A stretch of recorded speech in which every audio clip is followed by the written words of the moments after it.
어떤 초등학생 두 형제가 있었습니다. 이 두 형제가 자기들이 하고 싶은 대로 하다가 엄마한테 아주 크게 혼났습니다. 이 두 형제는 서로 이제 작당을 하게 됩니다. 어떤 작당이냐면요, 우리가 집을 나가자라는 것이죠. 예, 집을 나가자. 근데 우리가 밥은 먹고는 살아야 되니까 집에 이렇게 찬장을 열어보니까요, 그 안에 통조림들이 가득 있었다고 합니다. 저희가 흔히 보는 통조림 있지 않습니까? 참치 통조림이라든지 아니면 과일 통조림이라든지. 그래서 이 초등학생 두 형제가 그 통조림을요, 가방에 다 이렇게 꾸겨 넣고, 그리고 이제 집을 나갔습니다. 편지를 하나 써놓고 나갔습니다. 이에 부모님이 집에 돌아와서요, 그 편지를 보고 좀 깜짝 놀랐겠죠. 초등학생밖에 안 된 이 두 아들 녀석이 집을 나가다니.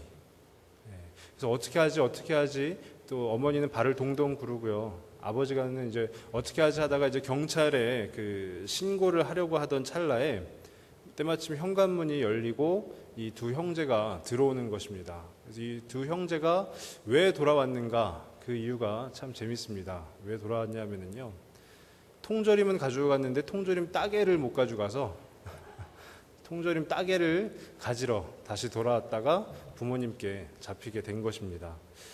이건 우스개 이야기이긴 하지만요, 부모님은 집을 나간 자녀가 돌아온다면 물론 화도 나겠죠. 그리고 몇 대 이렇게 때려주고도 싶을 것입니다. 근데 집을 나갔던 자녀가 돌아온다면 누가복음 15장의 탕자의 비유에서 알 수 있듯이 부모님은 한없이 기쁠 것입니다. 그리고 그 놀랬던 마음을 다시금 이렇게 쓸어내릴 수 있을 것입니다. 오늘 저는 말씀의 제목을 내게로 돌아오라 라고 이렇게 정해 보았는데요, 어떻게 보면은 구약의 역사가 집 나간 자녀, 그 집 나간 자녀 이스라엘을 향하여서 부모 되시는 그 하나님께서 계속해서 돌아오라라는 그 고백인지도 모르겠습니다. 하나님께서는 계속해서 말씀하고 계십니다. 돌아와라, 돌아와라 라고 말씀을 하고 계시는 것입니다. 오늘 본문은 믿음을 저버린 이스라엘을 향해서 하나님께서 돌아오라라고 계속해서 강조하고 있는 부분입니다. 하나님의 백성인 이스라엘이 하나님의 말씀을 지키지 않고요, 자신들의 욕망을 따라서 우상을 숭배하게 되었습니다. 그것이 바로 이들이 하나님과 멀어지게 된 계기가 되는 것이죠. 그 우상을 숭배한 죄입니다. 그 죄로 인해서 하나님과 멀어지게 되었습니다. 하나님의 자녀는요, 그리고 하나님의 백성은 하나님과 멀어질 수가 없습니다. 만약에 하나님을 떠나서 멀리 나와 있다면 다시금 그 하나님께 돌아가야 하는 것입니다. 그것이 순리이고 그것이 바로 하나님의 뜻인 줄로 저는 믿고 있습니다. 혹 지금 우리들도 하나님을 믿는다라고는 하지만 그분으로부터 멀리 떠나 있다면, 혹시 멀리 떠나 있다면 그 하나님을 향해서 다시 돌아가야 될 줄로 믿습니다. 그래서 저는 오늘 말씀을 가지고요, 오늘 본문을 통해서 그럼 어떻게 하면 하나님께로 돌아갈 수 있을지, 하나님께 돌아가는 방법에 대해서 한번 살펴보기를 원합니다. 먼저 첫 번째로는요, 흔들리지 않는 삶을 살아야 된다라는 것입니다. 흔들리지 않는 삶을 살아야 된다. 오늘 1절 말씀을 보면은요, 여호와께서 이르시되 이스라엘아 내가 돌아오려거든 내게로 돌아오라. 내가 만일 나의 목전에서 가증한 것을 버리고 내가 흔들리지 아니하며 라고 되어 있는데요, 이 의미는 뭐냐면 너의 마음이 흔들리지 않게 하여라 라는 것이에요. 하나님께서 이스라엘 백성들에게 말씀하고 계시는 겁니다. 너의 마음이 흔들리지 않게 하여라.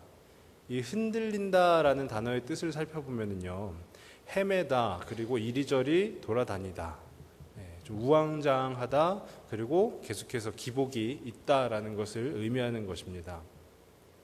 근데 우리가 잘 아는 성경 말씀 중에 이사야서 26장 3절에 이런 말씀이 있습니다. 주께서 심지가 견고한 자를 평강하도록 지키시리니 이는 그가 주를 신뢰함이니이다. 심지가 견고하다라는 것은 마음이 흔들리지 않는다라는 것을 의미하는 것 아니겠습니까? 흔들리지 않는 마음을 소유한 사람은 하나님께서 평강에 평강을 더하시고 그가 그 흔들리지 않는 심지가 견고한 자가 바로 그 하나님을 신뢰할 수 있다라는 것을 설명하는 것입니다. 흔들리지 않아야 하나님을 신뢰할 수 있다라는 것입니다. 반대로 설명하면은요, 흔들리게 되면은 하나님을 신뢰하는 일이 어렵다라고 보아도 무방하겠죠. 그럼 우리는 왜 흔들릴까요?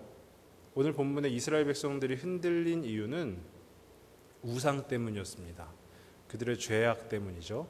우상 숭배를 함으로 인하여, 죄로 인하여, 그 우상 숭배한 죄로 인하여 하나님으로부터 멀어진 그것 때문에 이들은 흔들리게 된 것입니다. 우상 숭배라는 것이요, 단지 어떤 황금 송아지를 만들어 그 앞에 절을 하는 것만이 우상 숭배가 아니고요. 우상 숭배라는 것은 하나님이 인도하시지 않고 내가 내 삶의 주인인 양 행세하는 것 또한, 그것 또한 우상 숭배일 수가 있습니다. 그러니까 하나님이 주인 되셔서 하나님이 나의 삶을 이끄셔야 되는데, 인도하셔야 되는데, 그러지 않고 내가 내 삶의 주인인 양 행세한다면 그것 또한 우상 숭배가 될 수 있다라는 것입니다. 우리가 살아가면서 중요한 인생의 길목을 만나게 되면은요, 그 길목 가운데서 하나님께 여쭤보아야 됩니다. 하나님, 내가 이 자리 가운데 어디로 가야 될까요? 라고 여쭤봐야 되는데, 그동안 내가 살아온 그 인생의 연륜과 어떤 나의 노하우들로 인해서 이쪽으로 가면은 맞을 거야 라고 해서 그 길로 가게 된다면 그것은 어떻게 보면 하나님과 점점 멀어지게 되는 것이다 라고 볼 수도 있을 것입니다. 또한 배라고 생각을 해보면요, 배는 이렇게 방향키를 이렇게 조정을 해야 되지 않습니까? 연약한 존재인 우리들이 그 배의 방향키를 쥐고 있다가 어떤 폭풍이라도 만나게 되면 우리는 놀라거나 당황해서 그 방향키를 우리의 손에서 쉽게 놓게 될지도 모릅니다. 그렇게 되면 바로 우리는 흔들릴 수밖에 없는 것이죠. 어려운 상황 가운데에서 내가 어떻게 해서 잘 해보려고 하였으나 그것이 잘 못 되어서 우리는 흔들릴 수밖에 없는 것입니다. 그래서 흔들리는 삶을 살다 보면은 하나님께 돌아가기가 어렵다라는 것입니다. 그러기에 우리가 주인 삼았던 것을 다 내어버리고 다 내려놓고 온전히 하나님께 우리의 인생의 그 방향키를 맡겨드려야 한다라는 것입니다. 이것이 어떻게 보면은요, 하나님과 날마다 동행하는 삶이라고도 볼 수 있을 것입니다. 어린 아이에게 너 혼자서, 저희가 인천이지 않습니까? 너 혼자서 서울을 한번 다녀와라 라고 한다면 이 어린아이는 굉장히 어려울 겁니다. 자기의 키에서는 볼 수 없는 것들을 어른들 틈바구니에 껴가지고 어디로 가야 될지도 모르고 아마 우왕좌왕하다가 마음이 되게 요동치고 흔들리다가 굉장히 어려운 곤경에 빠지게 될 것입니다. 근데 이 아이가 아버지와 같이 간다면요, 이 세상 가운데 어디든 못 가겠습니까? 아버지의 손을 잡고 간다면 어디든지 갈 수 있겠죠. 그것이 바로 하나님과 우리가 동행하는 것이다 라고 생각을 할 수도 있을 것입니다. 오늘 예배 전에 함께 찬양을 했던 그 336장 찬양의 첫 가사가, 찬송가의 첫 가사가 환난과 핍박 중에도 성도는 신앙 지켰네 아니겠습니까? 환난과 핍박 중에도 성도는 신앙을 지켰다라는 것이죠. 근데 제가 그 찬양을 이렇게 부르면서 약간 의아했던 것은요, 이 신앙, 그 다음 가사인데요, 그 다음 가사가 이 신앙 생각할 때에 기쁨이 충만하도다라는 거예요. 저는 순간 약간 의아스러웠습니다. 뭐가 의아스러웠냐 하면은요, 환난과 핍박 중에도 어렵게 우리가 신앙을 지켰는데 그 신앙 생각할 때 어떻게 그 마음 가운데 기쁨이 충만할 수 있을까라는 그 의아함이 있었습니다. 근데 반대로 생각을 해보면요, 만약에 내가 내 삶의 방향키를 쥐고 있다가 환난과 핍박을 만나게 되면 우리는 그 방향키를 손에서 놓아버림과 마찬가지로 그때부터는 우리가 어디로 갈지 모르는, 우리의 마음이 흔들릴 수밖에 없는 상황 가운데 놓이게 될 것입니다. 근데 이 신앙을 지켰다라는 것은 우리의 방향키를 우리가 잡고 있었던 것이 아니라 하나님이 잡고 계시다라는 것입니다. 하나님이 잡고 계시고 이 방향키를 잡고 계시고 그 가운데 여러 환난과 핍박이 온다고 하여도 우리가 그 가운데서 하나님만 꼭 붙들고 있으면 그 신앙을 생각할 때 우리 가운데 참된 기쁨이 충만하다라는 것이죠. 정말로 제가 바라기는 흔들리지 않는 삶을 살아가고 또 그 삶을 소망하는 저와 우리 성도님들 다 되시길 바랍니다. 그래서 내가 주인 삼은 것들을 다 내려놓고 하나님께 우리 인생의 방향키를 내어드림으로 그 가운데서 주시는 그 신앙을 지켰을 때 하나님께서 주시는 그 기쁨도 충만하게 누리실 수 있는 우리 성도님들 다 되시길 소망합니다. 그런가 하면 두 번째로는요, 하나님께 돌아갈 수 있는 방법 두 번째는 바로 크리스찬답게 살아가는 삶이라는 거예요. 크리스찬답게 살아가는 삶. 오늘 말씀 2절에 보면은요, 진실과 정의와 공의로 여호와의 삶을 두고 맹세하면 나라들이 나로 말미암아 스스로 복을 빌며 나로 말미암아 자랑하리라 라고 되어 있습니다. 여기서 여호와의 삶을 두고라는 것이요, 당시 이스라엘에서 이렇게 하나님 앞에 맹세할 때, 여호와 하나님 앞에 맹세할 때 상투적으로 쓰던 표현이라고 합니다. 그러니까 여호와께 삶을 두고, 이것은 여호와의 살아계심을 내가 인정하며 할 때, 근데 상투적인 표현이긴 하지만 여호와의 주권을 인정하지 않는 사람은 이 표현을 쓸 수가 없었다라고 합니다. 그러니까 이 표현을 쓴다라는 것 자체는 내가 여호와께 나의 삶을 두고라는 것은 내 삶의 주권이 나에게가 아닌 오직 하나님 그 여호와께 있습니다라는 그 신앙의 고백이 전제가 된다라는 것입니다. 그러니까 하나님의 살아계심을 인정하고 그 이후에 진실과 정의와 공의로 맹세하면 그 이후에 어떻게 되냐면요, 그 나라들이 나로 말미암아 스스로 복을 빌며라는 말의 의미가요, 이방 민족들이 하나님의 주시는 그 은혜로 말미암아, 하나님이 주시는 그 복으로 말미암아 하나님을 알지 못하던 자들이 스스로 하나님께 은혜를 구한다라는 것입니다. 그러니까 하나님을 전혀 알지 못했던 자들이, 그 나라들이 스스로 하나님께 은혜를 구한다라는 것은 하나님의 백성들이 되었다라는 얘기 아니겠습니까? 그리고 나로 말미암아 자랑하리라라는 것은요, 하나님이 주시는 그 은혜를 그 이방 민족들도 이제 누리게 된다라는 것입니다. 이것은 제가 보았을 때 이것이 바로 크리스천답게 사는 삶이 아니겠는가라는 생각이 들더라고요.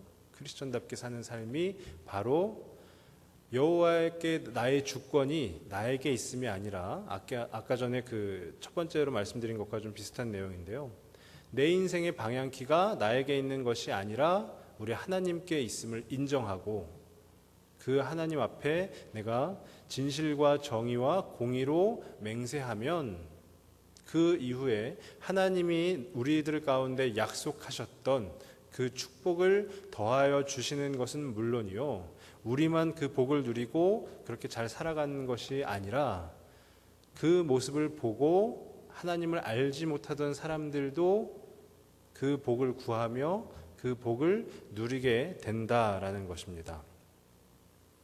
여기서 하나님의 주권을 인정하고라는 것은요, 다시 한번 말씀드리지만 내 삶의 방향키가 나에게 있는 것이 아니라 하나님께 있음을, 하나님이 나의 참된 인도자 되심을, 하나님이 나의 주권자 되심을 매일매일 그 삶 가운데에서 인정하는 것입니다.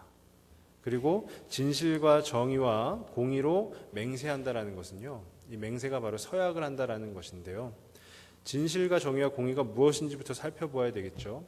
그것은 바로 하나님의 말씀 가운데서 찾을 수 있습니다. 하나님께서 지금 이 시대에 하나님께서 우리들 가운데 말씀하시는 것은 이 성경 안에만 있지 않습니까? 하나님은 성경을 통해서만 우리들 가운데 말씀을 하고 계십니다. 그렇게 우리가 하나님께 나의 주권을 하나님께서 나의 주권자 되신다라고 인정하는 것에서만 그치면 되는 것이 아니라요, 그 이후에 우리의 삶이 이 성경 가운데로 또 돌아가야 된다라는 것 또한 말하고 있는 것입니다. 그렇게 되면 하나님이 우리 가운데 약속하셨던 그 축복을 주시고 그 모습을 본 하나님을 믿지 않는 사람들도 그와 마찬가지로 하나님의 백성이 될 수 있다라는 말씀인 것입니다. 한마디로 이것을 요약하면은요, 바로 하나님 나라가 이와 같다라고 생각하시면 될 것 같아요. 하나님 나라, 우리 교회 연구표어가 다들 아시죠? 하나님 나라 이루어가는 신앙 공동체 아닙니까? 제가 청년부를 담당하고 있는데요, 그 청년부에서 지난주에 수련회를 다녀왔습니다. 수련회 주제는 성경 관통이었는데 정말로 성경을 막 이렇게 관통하고 이런 수련회라기보다 성경을 읽는 그 시각, 성경을 어떤 관점으로 바라볼 것인가에 대해서 2박 3일 동안 배운 시간이었습니다. 그 관점이 뭐냐면요, 하나님 나라 관점입니다. 하나님 나라 관점으로, 하나님 나라의 관점은 나에게 주권이 있는 것이 아니라 하나님께 주권이 있음을 인정하는 것이고요. 내가 내 시선과 내 관점으로 이 성경 말씀을 읽는 것이 아니라 하나님이 나에게 무슨 말씀을 더해주고 계시는가, 그리고 하나님 나라의 관점으로 그 성경을 바라보는 것입니다. 아마 그 삶을 우리가 살게 되면은요, 그 삶 가운데에서 하나님 주시는 그 은혜가 우리 주위로 계속해서 흘러 넘칠 줄 믿습니다. 그것이 바로 크리스천답게 사는 삶이자 그것이 바로 하나님 나라를 이루어가는 것 아니겠는가라고 저는 감히 생각을 해보게 되었습니다. 그래서 바라기는요, 우리 성도님들 한 분 한 분이, 그리고 이 앞에 있는 제가 크리스천답게 살아감으로 하나님께 돌아가서 그 하나님 나라를 이루어갈 수 있기를 바랍니다. 마지막 세 번째로는 뭐냐면은요, 하나님께 돌아갈 수 있는 방법 세 번째는요, 새로 고침하는 삶입니다. 새로 고치는 삶이라는 얘기겠죠. 오늘 말씀 3절 4절에 보면은요, 여호와께서 유다와 예루살렘 사람에게 이와 같이 이르노라. 너희 묵은 땅을 갈고 가시던 불에 파종하지 말라. 유다인과 예루살렘 주민들아, 너희는 스스로 할례를 행하여 너희 마음 가죽을 베고 나 여호와께 속하라 라는 것이죠. 여기서 두 부분을 살펴볼 것인데요, 너희 묵은 땅을 갈고 와, 그 다음에 너희 마음 가죽을 베고 라는 것을 살펴보겠습니다. 먼저 살펴볼 묵은 땅을 갈고는요, 여기서 이야기하고 있는 이 묵은 땅은요, 오랜 시간 동안 그 밭의 기능을 하지 않아서, 경작을 하지 않아서 잡초가 무성한 땅을 이야기하는 것이 아니고요, 아예 경작된 적이 한 번도 없는 새로운 땅을 이야기하는 것입니다. 그러니까 만약에 잡초가 무성하다 하면은, 제가 농사를 지어본 적은 없어서 잘 모르겠지만 잡초만 이렇게 다 솎아내고 골라내서 그 자리에 다시 씨앗을 뿌리고 경작을 하면 된다라고, 그런 생각이 아니라, 그런 땅이 아니라요, 아예 아무것도 없는 상태에서 다시 새롭게 시작해야 된다라는 것을 말하고 있는 것입니다. 예수님께서도 복음서에서 비슷한 비유를 한번 하신 적이 있는데요, 우리가 잘 아는 새 포도주는 새 부대에 담으라라는 것이죠. 우리가 신앙생활을 함에 있어서 하나님께로부터 멀어졌다가 가까워졌다가를 약간 이렇게 반복할 때에, 그때에 멀어졌을 때 다시금 그 낡은 부대자루를 기우고 또 기워서 그곳에 또 포도주를 담고 하는 것이 아니라 아예 새 포도주는 새 부대에 담으라라는 것이죠. 그러니까 하나님께서 우리 가운데 그 땅을 허락하셨을 때 그 땅이 우리가 그냥 조금의 어떤 수고와 노력으로 인해서 거기서 다시 작물을 얻고 이렇게 생활을 할 것이 아니고요, 그 아무것도 없는 땅, 전혀 새롭게 시작해야 되는 그 땅에서 다시금 새로이 출발을 해야 된다라는 것입니다. 이것은 죄의 뿌리를 아예 싹 끊어버려야지 다시금 하나님께로 돌아갈 수 있다라는 것을 말하는 것입니다. 그리고 또 두 번째로는 너의 마음 가죽을 베고라는 것은요, 할례에 대한 이야기입니다. 할례는 하나님께서 아브라함을 통해서 이 땅에 주신 그 언약의 표징 아니겠습니까? 그리고 그 할례를 행함으로 인해서 하나님의 자녀가 되고 하나님께 순종한다라는 그 의미가 담겨 있는 것입니다. 근데 할례라는 것은요, 원래 이 남자 성기의 표피를 잘라내는 것인데 그것은 외적인 할례로 보고요. 이 말씀 가운데서 마음의 가죽을 베고라는 것은 실제 그 외적 할례가 아닌 내적 할례를 의미하는 것입니다. 그러니까 여기서 얘기하는 마음이라는 것은요, 우리의 지성과 감정과 의지를 다 포함한 우리 내적 삶의 전체를 의미하는 것이죠. 그러니까 우리가 외모가 중요시되고 있는 세상 가운데 지금 살고는 있지만 외모가 중요한 것이 아니라 우리의 외향의 모습이 중요한 것이 아니라 우리 내적인 모습이 훨씬 더 중요하고 하나님께로 돌아가기 위해서는 우리의 내부를 이 마음을 싹 갈아엎어야 된다라는 것을 의미하는 것입니다. 근본적인 회개를 하나님께서 촉구하고 계시는 것입니다. 그러니까 한마디로 얘기하면은요, 싹 다 바꾸라라는 것이죠. 1993년에 우리 삼성그룹의 이건희 회장을 다들 잘 아시죠? 이건희 회장이 1993년에 임원회의에서 그 그룹의 임원들만 모여져 있는 회의에서 한 이야기를 했는데 되게 유명한 말입니다. 마누라랑 자식들 빼고는 다 바꿔라. 근본적인 혁신을 위해서 했던 말인데요. 계속해서 기업이 그냥 자기들의 어떤 노하우에 의해서 움직여가고 자기들의 그런 그냥 생각들에 의해서 움직여가니까 회장이 나서서 한 말이 마누라와 자식들 빼고는 다 바꿔야지 우리가 기업이 살 수 있다, 혁신을 이룰 수 있다라는 것입니다. 이 말씀이 그와 비슷하다라고 저는 생각이 됩니다. 우리가 하나님께로 돌아가기 위해서는요, 이전에 우리의 지난 모습들 다 버리고 새로 고침해야지만이 하나님께로 돌아갈 수 있다라는 것을 의미하는 것입니다. 그래서 저는 바라기는 하나님께로 돌아가기 위해서 그 하나님 중심으로 날마다 그 새로 고침의 삶을 살아가는 저와 우리 성도님들 다 되시길 소망합니다. 근데 제가 말씀을 묵상하면서요, 한번 이렇게 생각을 해보게 되었습니다. 하나님께서 왜 우리를 보고 돌아오라고 하실까? 하나님께서 왜 우리들을 보고 돌아오라고 하실까? 그 이유는 간단합니다. 우리들을 사랑하시기 때문입니다. 저에게 청개구리가 있는 것 다 아시죠? 네. 요즘에는 그 청개구리가 점점 두꺼비가 되어가는 것 같습니다. 근데 이 두꺼비 녀석이요, 엄마는 무서워하고 아빠는 무서워하지 않습니다. 그래서 엄마만 잠시 자리를 비우면은요, 저에게 와서 빵 사러 가자라고 합니다.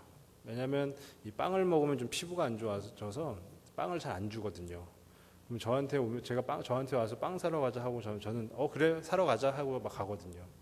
그리고 또 하나가 장난감 사러 가자라는 거예요. 왜냐하면 엄마는 장난감을 잘 안 사주거든요. 근데 아빠는 말만 하면 다 사줍니다. 근데 이 아이에게 엄마는 혼내는 사람이 되었고요, 아빠는 뭐든 다 들어주는 사람이 된 것입니다. 근데 어느 날 저녁에 저희 아내가 그 지인들과 저녁 약속이 있어서 제가 저녁 시간 내내 아주 잘 놀아주었습니다.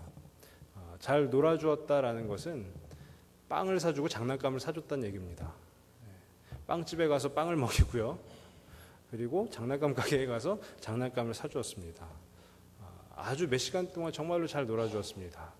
이 친구도 굉장히 흡족해하고 만족해하였습니다. 근데 이제 밤에 잠자리에 드는데요, 엄마 품에 이렇게 딱 안겨서는 엄마가 물어봅니다. 오늘 아빠랑 잘 놀았어? 라고 물어보니까 되게 잘 놀았어요. 빵도 먹고 장난감도 사고요. 이런 대답을 저는 기대하고 있었는데 전혀 엉뚱한 대답이 나오는 겁니다. 어떤 대답이냐면요, 아빠가 되게 재미없이 놀아줬어. 아빠가 되게 재미없게 놀아줬어 라는 겁니다. 그러면서 하는 얘기가 엄마 보고 싶었어, 엄마 사랑해 라는 겁니다. 저는 순간 약간 이렇게 멘탈이 붕괴가 될 뻔했는데요. 근데 곰곰이 생각을 해보니까 하고 싶은 거 다 해준다고 해서 좋은 부모는 아니더라고요. 하고 싶은 거 다 해준다고 해서 좋은 부모가 되는 것은 아니고 좋은 아빠가 되는 것은 아니구나. 혼을 내는 엄마가 자기 자신을 사랑한다라는 것은 이 5살짜리 꼬맹이도 잘 알고 있구나라는 것입니다. 그러니까 하나님께서 저희들에게 저희가 하고 싶은 것 다 하게 내버려 두지 않지 않으시잖아요. 하나님께서 날마다 혼을 내기도 하시고 저희가 무엇인가 하려고 하면 그건 안 돼라고 말씀을 하시기도 하시잖아요. 근데 저희는 그래도 잘 알고 있지 않습니까? 아, 나를 혼내키시는 분이 그럼에도 불구하고 나를 되게 사랑하고 계시는구나. 그래서 오늘 본문의 시작과 끝부분을 보면은요, 시작하는 부분이 여호와께서 이르시되 이스라엘아 내가 돌아오려거든 내게로 돌아오라 이고요. 끝 부분은요, 그리하지 아니하면 너희 악행으로 말미암아 나의 분노가 불같이 일어나 사르리니 그것을 끌 자가 없으리라 라는 거예요. 굉장히 무시무시하지 않습니까? 너희 악행으로 말미암아 나의 분노가 불같이 일어나 사를 것인데 그것을 끌 자가 없다라고 굉장히 무시무시한 말씀을 하고 계십니다. 어쩌면 하나님이 이렇게 불같이 화를 내시는 것이, 그리고 이렇게 무섭게 경고하시는 것이 우리를 사랑하시기 때문이라는 생각이 듭니다. 우리를 사랑하시지 않으면요 그냥 내버려 두실 것 같습니다. 근데 우리들을 사랑하시기 때문에 우리를 혼내킬 때는 혼내키시고, 우리 가운데 무섭게 경고하실 때는 경고하시고, 우리를 사랑하시기 때문이구나라는, 그래서 우리가 그 하나님께로 돌아가야 하는구나라는 생각이 들더라고요. 근데 오늘 본문 시작하는 부분에 말씀하시기를 내가 돌아오려거든 내게로 돌아오라 라는 것입니다. 너가 돌아오려거든 다른 데로 가지 말고 내게로 돌아오라. 이것이 바로 부모의 마음 아니겠습니까? 집 나간 자녀를 향한 그 부모의 마음이, 너가 다시금 돌아오려거든 다른 곳으로 가지 말고 내게로 돌아와라, 집으로 돌아와라 라고. 아, 하나님 정말 딱 우리의 부모님 되시는구나, 나의 부모님 되시는구나. 그리하여서 하나님께서 우리 가운데 자꾸만 나에게 돌아오라 라고, 내게로 돌아오라 라고 말씀하고 계시는구나 라는 그런 생각이 들었습니다. 저희는 그 하나님께 돌아가지 않을 이유가 없습니다. 어떻게 돌아가냐 되냐면요, 흔들리지 않는 삶을 살아감으로 돌아갈 수 있고요. 그리고 또 크리스천답게, 하나님의 자녀답게 살아감으로 돌아갈 수 있고요.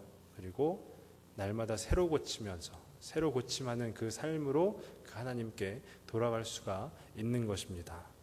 정말로 바라기는 그 우리의 아버지 되시는 그 하나님께 우리 모두가 다 돌아갈 수 있기를, 다 돌아가서 그 하나님 품 안에서 그 하나님 주시는 은혜를 누리면서 사시는 저와 우리 성도님들 다 되시길 간절히 소망합니다.